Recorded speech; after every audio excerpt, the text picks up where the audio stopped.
प्रफुल्लित केंद्राच्या वतीनं डॉक्टर प्रफुल्ल पाटील यांच्या संकल्पनेतून आणि केंद्राध्यक्षा डॉक्टर अल्फिया बागवान यांच्या मार्गदर्शनाखाली शाळांमध्ये बालयोगी उपक्रम राबवत योग दिन साजरा करण्यात आला.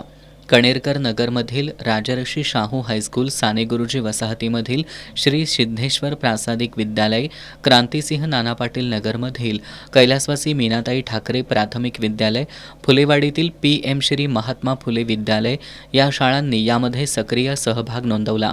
या शाळांचे मुख्याध्यापक BS चिखलगार, राजाराम हुल्ले, सरदार पाटील आणि मुख्याध्यापिका अनुराधा शिंत्रे यांचं या उपक्रमासाठी मार्गदर्शन लाभलं. प्रफुल्लित बालविकास केंद्राच्या मुस्कान आणि आक्सा तांबोळी यांनी सादर केलेली प्रात्यक्षिकं लक्षवेधी ठरली. प्रिन्स पाटील यानं लाठीकाठीची प्रात्यक्षिकं सादर केली. केंद्राच्या प्रशिक्षित प्रात्यक्षिक संघानं विविध आसनं सादर करत योगाचं महत्त्व पटवून दिलं. या उपक्रमामुळे शिक्षक आणि विद्यार्थी भारावून गेले. त्यांनी योग दिनाच्या निमित्तानं योगाभ्यासात सातत्य ठेवण्याचा निर्धार केला.